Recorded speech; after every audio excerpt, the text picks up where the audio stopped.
Hello friends, welcome to my Shali's recipes. இன்னைக்கு நம்ம ஷாலிஸ் ரெசிபிஸில் ஒரு முட்டை பொரியல் தான் பண்ண போகிறோம். முட்டை பொரியலில் அப்படி என்ன ஸ்பெஷல்னு பார்க்காதீங்க. இன்னைக்கு ஒரு சூப்பரான காய்கறி சேர்த்து தான் நம்ம பண்ண போகிறோம். இந்த காய் சேர்த்துருக்கீங்கன்னே இந்த ரெசிபியில் தெரியாது. அந்த அளவுக்கு இது வந்து ஒரு முட்டை பொரியல் டேஸ்ட் கொடுக்கும். அது மட்டும் கிடையாது, டெய்லி குழம்புக்கு என்ன சைட் டிஷ் செய்கிறது, என்ன பொரியல் செய்கிறதுன்னு இனி கவலைப்படாதீங்க. நம்ம சேனலில் டிஃப்ரெண்ட்டாக ரொம்ப ஹெல்த்தியாக சூப்பராக இருக்கக்கூடிய பொரியல் ரெசிபிஸ் நான் அப்லோட் பண்ணுறேன். மறக்காமல் நம்ம சேனலை சப்ஸ்கிரைப் பண்ணி வச்சுக்கோங்க. இந்த பொரியல்லாம் பார்த்தீங்கன்னா ரொம்ப டேஸ்ட்டாக இருக்கும். பொரியலே விரும்பி சாப்பிடாதவங்க கூட விரும்பி சாப்பிடுவாங்க. நல்ல டிஃப்ரெண்ட்டாகவும் டேஸ்ட்டாகவும் ஹெல்த்தியாகவும் இருக்கும். கண்டிப்பாக ட்ரை பண்ணி பாருங்கள். இப்போ இந்த பொரியல் ரெசிபி எப்படி செய்கிறதுன்னு பார்க்கலாம் வாங்க. இப்போ வீடியோக்குள்ளே போகலாம். ஃபஸ்ட்டு இதை செய்கிறதுக்கு ஒரு பேன் எடுத்துக்கோங்க. இதில் ஒரு 2 டீஸ்பூன் அளவுக்கு எண்ணெய் சேர்த்துக்கலாம். எண்ணெய் காஞ்ச பிறகு 1 டீஸ்பூன் அளவுக்கு கடுகு, 1/2 டீஸ்பூன் அளவுக்கு சோம்பு சேர்த்துக்குங்க. 4 பல் பூண்டை வந்து தோல் நீக்கிட்டு நல்லா க்ரஷ் பண்ணிட்டு சேர்த்துக்குங்க. நல்லா இடித்து சேர்க்கும் போது இந்த பொரியலுடைய வாசனை அவ்வளோ சூப்பராக இருக்கும். இது கூடவே ஒரு 5 பச்சை மிளகாவும் சேர்த்துக்குங்க. கருவேப்பிலை கொஞ்சமாக சேர்த்துக்குங்க. இது எல்லாத்தையும் ஒரு டைம் நல்லா வதக்கி விட்டுட்டு இது கூடவே வெங்காயம் வந்து ஒரு 2 வெங்காயத்தை நல்லா பொடியாக கட் பண்ணி சேர்த்துக்குங்க. வெங்காயம் நல்லா வதக்கி விட்டுருங்க. சாஃப்டாக வதங்கின பிறகு இஞ்சி பூண்டு பேஸ்ட்டு 1 டேபிள் ஸ்பூன் சேர்த்துக்கலாம். இது கூடவே 1/2 டீஸ்பூன் அளவுக்கு மஞ்சள் தூளும் தேவையான அளவுக்கு உப்பும் சேர்த்து இந்த இஞ்சி பூண்டு பேஸ்டுடைய பச்சை வாசனை போகிற வரைக்கும் நல்லா வதக்கி விட்டுருவோம்.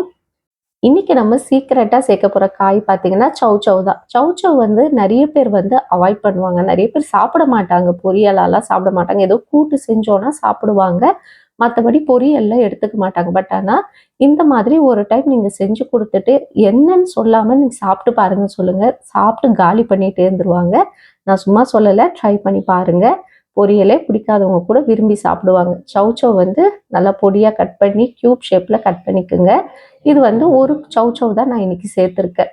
இதையும் சேர்த்துட்டு இது கூடவே ஒரு தக்காளி, சின்ன சைஸ் தக்காளி கட் பண்ணி போட்டுக்கோங்க. இது எல்லாத்தையும் நல்லா வதக்கி விட்டுடலாம். இந்த எண்ணெயிலேயே ஒரு 5 நிமிஷம் இது நல்லா வதங்கின பிறகு 1 டீஸ்பூன் அளவுக்கு தனி மிளகாய்த்தூள், 1/2 டீஸ்பூன் அளவுக்கு சீரகம், 1/2 டீஸ்பூன் அளவுக்கு மிளகுத்தூள், அதே மாதிரி சீரகத்தூள் இது எல்லாத்தையும் சேர்த்து நல்லா வதக்கி விட்டுருங்க.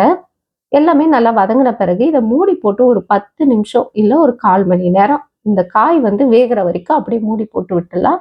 நான் இதில் தண்ணி எதுவும் சேர்க்கல. இந்த ஆவிலேயே இது நல்லா வெந்து வரும்போது அவ்வளோ டேஸ்ட்டாக இருக்கும்.